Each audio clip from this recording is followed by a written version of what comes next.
कल्पना करो, एक ऐसा पेड़ जिस पर सोने जैसे फूल खिलते हों। यह दृश्य कितना अद्भुत होगा, जैसे किसी स्वप्न लोक की कहानी। उसकी खुशबू से पूरा वातावरण महक उठता होगा।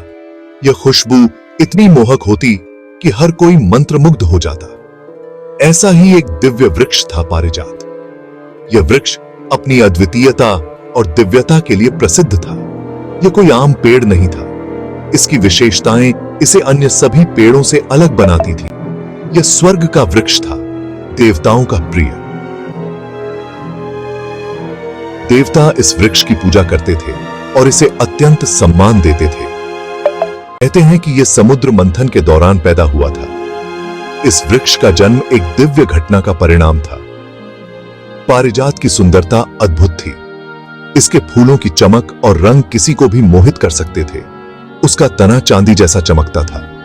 यह तना उसकी दिव्यता का प्रतीक था। हरी पत्तियों के बीच सुनहरे फूल मानो तारे टिमटिमा रहे हों। यह दृश्य किसी जादुई दुनिया का आभास कराता था। इन फूलों की खुशबू से पूरा स्वर्ग महकता रहता था। यह खुशबू स्वर्ग के वातावरण को और भी दिव्य बना देती थी। देवता इन फूलों को अपने सिर पर सजाते थे। यह फूल उनके सौंदर्य और दिव्यता को बढ़ाते थे। सराएं इन फूलों से खुद को सजाती थीं। यह फूल उनकी सुंदरता में चार चांद लगा देते थे। पारिजात सिर्फ खूबसूरत ही नहीं था, बल्कि उसके फूलों में अद्भुत शक्तियां भी थीं। यह शक्तियां किसी को भी चमत्कृत कर सकती थीं। कहते हैं कि इन फूलों को सूंघने से सारे गम दूर हो जाते थे। यह फूल मन को शांति और सुकून प्रदान करते थे। मन में शांति और आनंद भर जाता था।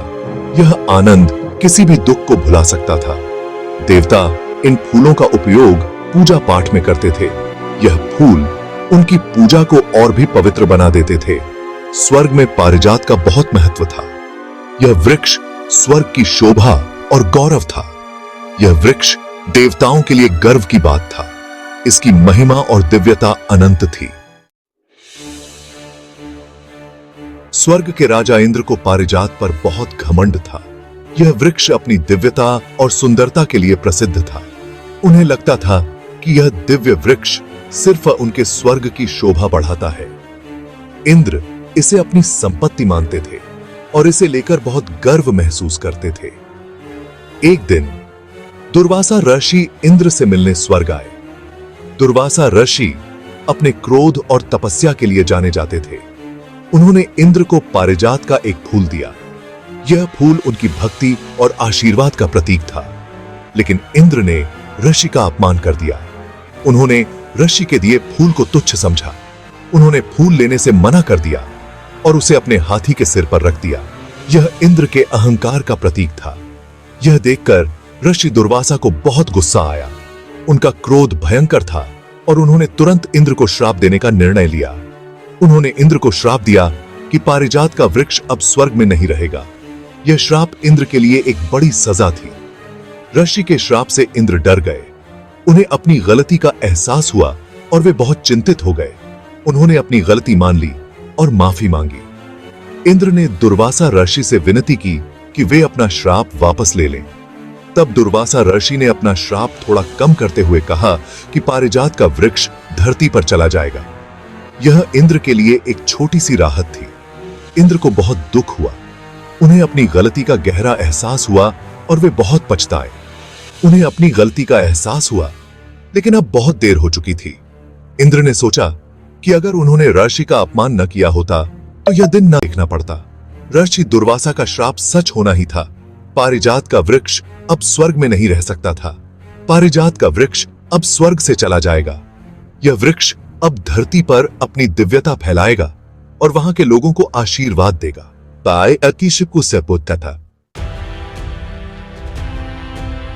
पारिजात वृक्ष का जन्म समुद्र मंथन के दौरान हुआ था। यह मंथन देवताओं और राक्षसों के बीच हुआ था, जो अमृत की प्राप्ति के लिए एक महाकाव्य संघर्ष था। देवता और राक्षसों ने मिलकर अमृत पाने के लिए समुद्र मंथन किया था। इस मंथन में दोनों पक्षों ने अपनी पूरी शक्ति और सामर्थ्य का उपयोग किया। इस मंथन से कई दिव्य वस्तुएं निकली थीं, जिनमें से एक था पारिजात वृक्ष। इसके अलावा अमृत, रत्न और कई अन्य अद्भुत वस्तुएं भी समुद्र से प्रकट हुईं। यह वृक्ष अमृत के साथ ही समुद्र से प्रकट हुआ था। इसकी दिव्यता और महत्ता ने सभी का ध्यान आकर्षित किया। इसके फूल सोने के समान चमक रहे थे और उनकी खुशबू से चारों तरफ महक फैल गई थी। कि ये अपनी सुंदरता और महक के कारण विशेष रूप से प्रसिद्ध हो गया। देवता और राक्षस दोनों ही इस दिव्य वृक्ष को पाना चाहते थे। इसके लिए दोनों पक्षों में विवाद भी हुआ, लेकिन भगवान विष्णु ने यह वृक्ष इंद्र को दे दिया। इंद्र ने इसे अपने स्वर्ग में स्थापित करने का निर्णय लिया। इंद्र ने इसे अपने स्वर्ग में लगाया, जहां यह देवताओं का प्रिय वृक्ष बन गया। स्वर्ग में इस वृक्ष की उपस्थिति ने वहां की शोभा और भी बढ़ा दी। इस तरह पारिजात वृक्ष का जन्म एक महत्वपूर्ण घटना से जुड़ा है। यह वृक्ष न केवल अपनी दिव्यता के लिए बल्कि अपनी ऐतिहासिक महत्ता के लिए भी जाना जाता है। यह दिखाता है कि यह वृक्ष कितना दिव्य और महत्वपूर्ण है। इसकी कहानी हमें समुद्र मंथन की महत्ता और उस समय की दिव्य घटनाओं की याद दिलाती है।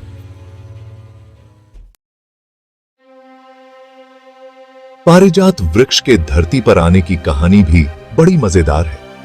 यह कहानी भगवान कृष्ण, उनकी पत्नी सत्यभामा और इंद्र से जुड़ी है। एक बार नारद मुनि द्वारका आए। उन्होंने सत्यभामा को पारिजात के फूल दिए। सत्यभामा को ये फूल बहुत पसंद आए। उन्होंने नारद मुनि से पूछा, ये फूल कहां खिलते हैं? नारद मुनि ने बताया, ये फूल पारिजात वृक्ष पर खिलते हैं, जो स्वर्ग में है। यह सुनकर सत्यभामा का मन लालच से भर गया। उन्होंने कृष्ण से जिद की कि वे उनके लिए पारिजात वृक्ष स्वर्ग से लाएं, स्वर्ग से धरती तक। कृष्ण अपनी पत्नी सत्यभामा से बहुत प्रेम करते थे। उन्होंने सत्यभामा की इच्छा पूरी करने का फैसला किया। वे स्वर्ग गए और इंद्र से पारिजात वृक्ष मांगा। इंद्र ने कृष्ण की बात मानने से मना कर दिया। इससे कृष्ण और इंद्र के बीच युद्ध हुआ। अंत में कृष्ण ने इंद्र को हरा दिया। कृष्ण पारिजात वृक्ष को द्वारका ले आए। सत्यभामा बहुत खुश हुई। उन्होंने पारिजात वृक्ष को अपने महल में लगवाया। सेक्शन 6, पारिजात वन, एक प्रेम गाथा। पारिजात वृक्ष को लेकर एक और प्रसिद्ध कहानी है।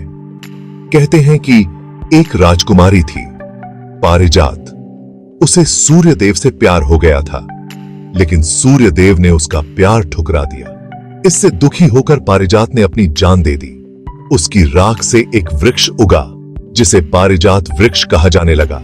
कहते हैं कि पारिजात वृक्ष रात में ही खिलता है और सुबह होते ही उसके फूल गिर जाते हैं। ऐसा इसलिए क्योंकि पारिजात को सूर्य से प्यार था और वह उसके सामने नहीं आना चाहती था, और वह उसके सच था।